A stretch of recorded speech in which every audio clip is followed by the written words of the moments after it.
नमस्कार दोस्तों, मैं राजेश सुब्रमण्यम अपने चैनल रेट्रो मैजिक में आपका स्वागत करता हूं। आज का जो मेरा किस्सा है वो 1983 में रिलीज हुई फिल्म जाने भी दो यारो इससे जुड़ा हुआ। आज ये कल्ट क्लासिक फिल्म है, लेकिन जिस वक्त ये फिल्म बन रही थी उस वक्त बड़ी मुश्किलों का सामना करना पड़ा इसके फिल्म मेकर को, क्रू को। महज 7 लाख रुपए में बनी ये फिल्म, और वो 7 लाख रुपए भी लोन लिया गया था। और जिनको पता नहीं उनके लिए ये खास है कि ये फिल्म का जन्म कैसे हुआ। कुंदन शाह साहब से मेरी मुलाकात हुई थी 1995 में, और उन्होंने मुझे बताया कि ये फिल्म जो है इसकी शुरुआत हुई एक रियल लाइफ इंसिडेंट से। 1980 में कुंदन शाह साहब बांद्रा में एक मकान में रहते थे, पुरानी बिल्डिंग थी, और वहां उस बिल्डिंग में एक औरत ने एक सुबह यह गौर किया कि जो पीने का पानी आ रहा है नल से वो बदबूदार है। उन्होंने अपने पति को बताया, पति ने भी गौर किया, और भी बिल्डिंग के 3-4 लोगों को समझ में आ गया कि कोई प्रॉब्लम है। कुंदन शाह साहब उस बिल्डिंग के सेक्रेटरी थे। जब उन्हें चेतावनी दी, उन्होंने भी गौर किया, और सबने मिलकर डिसीजन लिया कि कुछ ना कुछ करना चाहिए, क्योंकि ये पानी पीने लायक नहीं है। जिस आदमी को बुलाया गया था मरम्मत करने के लिए, उसने छानबीन की और कहा कि आपकी जो टंकी है वो अंदर से पूरी तरह खराब हो चुकी है, इसकी मरम्मत अगर नहीं हुई पानी और भी बदबूदार होगा और ये हानिकारक है पीने के लिए। तो उसने चंद चीजें लिख के दी जो जरूरत थी, और उसमें एक आइटम था सीमेंट। और 1980 में जैसा आप जानते हैं सीमेंट की शॉर्टेज थी, ब्लैक में सीमेंट बिक रही थी, और बड़े बड़े बिल्डर उस जमाने के उन्होंने अपने गोदामों में सीमेंट भर लिया था।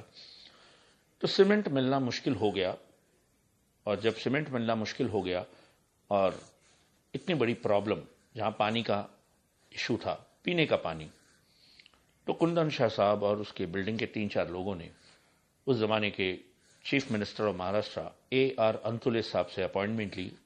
उन्हें मिले, अपनी प्रॉब्लम बताई। अंतुले साहब ने प्रॉब्लम सुना, और सुनने के बाद उन्होंने यही कहा कि मैं मदद तो कर सकता हूं, लेकिन मैं सीमेंट नहीं दे सकता। ये बड़ी प्रॉब्लम थी। उन्होंने कहा कि सीमेंट पे तो आप जानते हैं रेस्ट्रिक्शन है, सीलिंग है, तो मैं ये नहीं कर सकता। कुंदन शाह साहब और उनके साथ जो गए थे उन्होंने बहुत गिड़गिड़ाया कि बिल्डिंग में बच्चे रहते हैं, बूढ़े रहते हैं, या ऐसा पानी पीने को अगर मिलेगा तो ये हानिकारक है, जानलेवा है। अंतुले साहब ने सब कुछ सुनने के बाद भी अपना हाथ उठा लिया, ये कहते हुए कि मैं सीमेंट के बारे में कुछ नहीं कर सकता। जब वापस आए, कुंदन शाह साहब बड़े गुस्से में थे, और उनके दिल में एक आग सुलग रही थी कि भ्रष्टाचार इस लेवल का हो चुका है कि एक आम आदमी को इस शहर में पीने का पानी तक नसीब नहीं, उसमें भी भ्रष्टाचार। और ये वक्त था जब कुंदन शाह साहब ये फिल्म भी बनाना चाहते थे।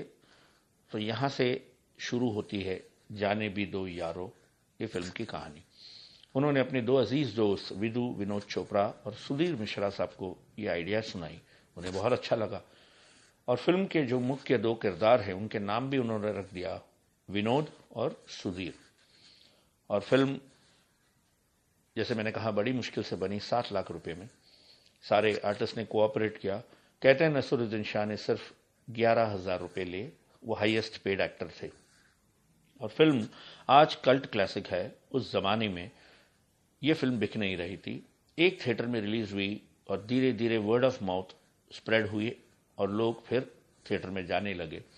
ओवर द इयर्स ये फिल्म ने पैसा कमाया, लेकिन उस वक्त वह 7 लाख रुपए लौटाना भी बड़ी बात थी।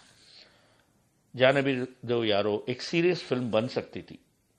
कुंदन शाह साहब कहते हैं कि इसको अगर मैं सीरियस फिल्म बनाता तो सेंसर बोर्ड में ये फिल्म अटक जाती, इसलिए मैंने इसको एक कॉमेडी का रूप दिया। और ये इंडियन फिल्म्स का पहला डार्क कॉमेडी है जिसमें ह्यूमर के साथ साथ जो गंभीर विषय है भ्रष्टाचार का, वो लोगों तक पहुंच गई।